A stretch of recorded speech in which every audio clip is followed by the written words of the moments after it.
When we connect with our dogs first, before anything else, magic can start to happen. Stay tuned.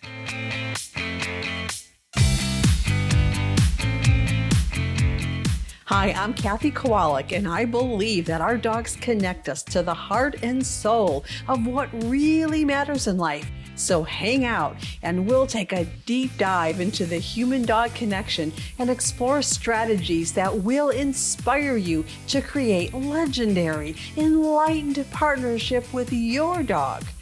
This is the Enlightened by Dogs podcast.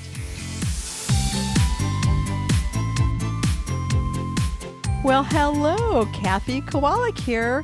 I am delighted to be here with you today. Thank you so much for tuning in to another enlightening episode where dogs are our teachers and we are their students. All right, so today we are talking about connection.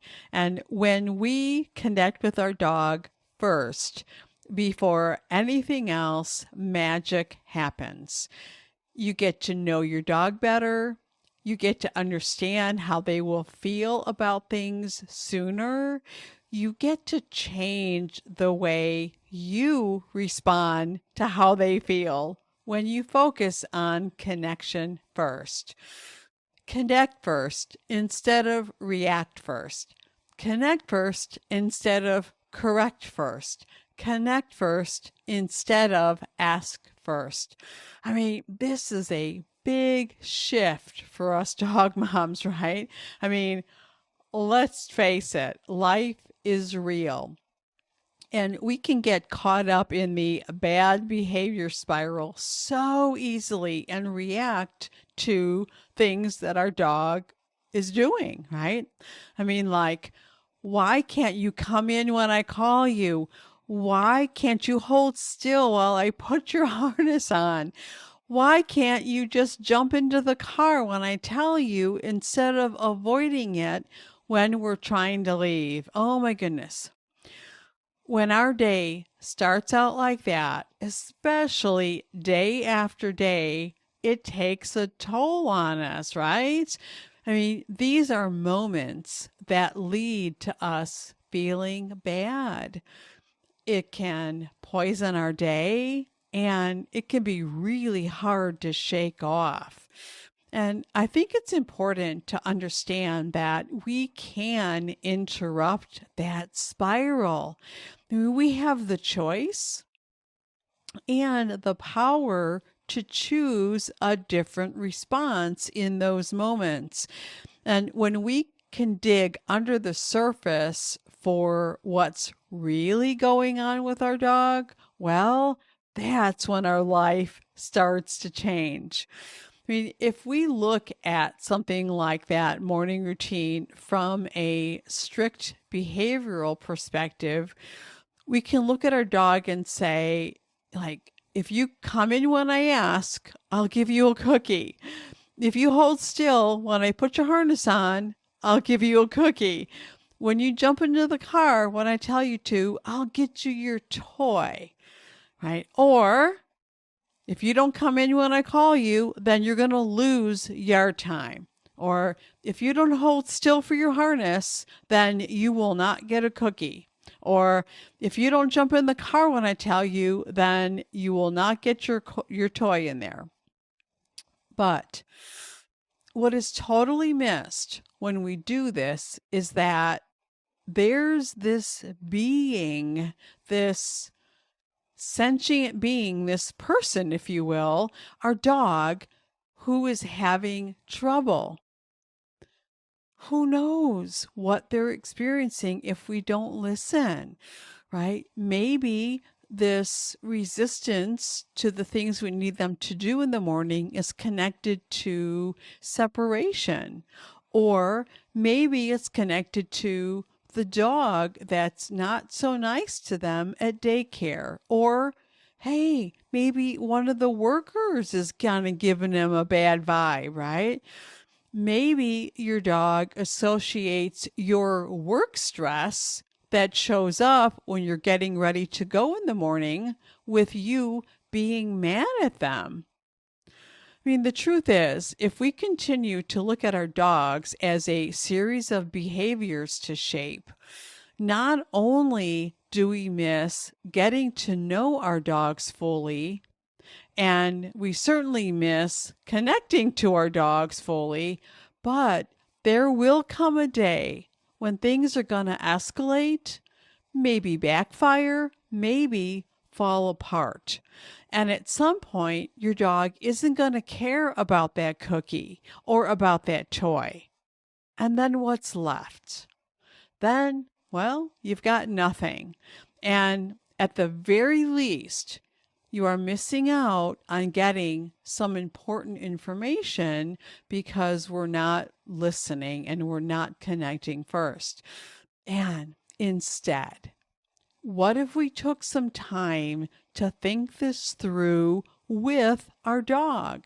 And say to your dog, like in a calm moment, after, not in the middle of the event, but afterwards, later on, what if you said to your dog, look, I know that you've been having a hard time with our morning routine lately.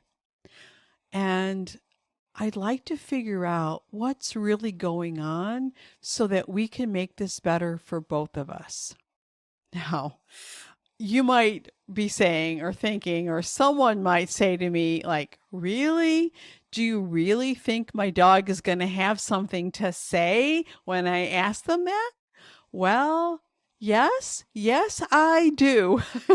And as long as you approach your dog as if they do have something to say, that they do have a story, that they do have legit feelings and concerns about this, then you will be able to discover more about what your dog is experiencing. Now, your dog may not understand your words, or your dog may not have, well, they definitely don't have their own words that they can use to tell you what's going on. But if you're opening to listening with your heart, they will tell you and you will find out. But as long as we approach our dogs as if they are nothing more than a series of behaviors that we are responsible for shaping, that they're just being difficult, that their story, if they have one, doesn't really matter, then they are going to likely continue to struggle, and so will you, right? And so listening in this way with compassion and curiosity is key to unlocking solutions for change. I mean, what if you were to make connect first your mantra and just remember that and say that to yourself? Oh, every time your dog does something, connect first. Like, connect first.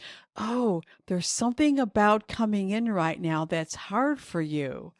Like, oh, there's something about getting in the car right now that you're struggling with, right? Then from that place, you could say, well, let's figure out a solution, shall we? And when we do that, this prioritizes our relationship, and our relationship becomes a trusting partnership. And that's when magical things start to happen. I mean, maybe not right away that minute, but soon and regularly. And it's never too late. It is never too late.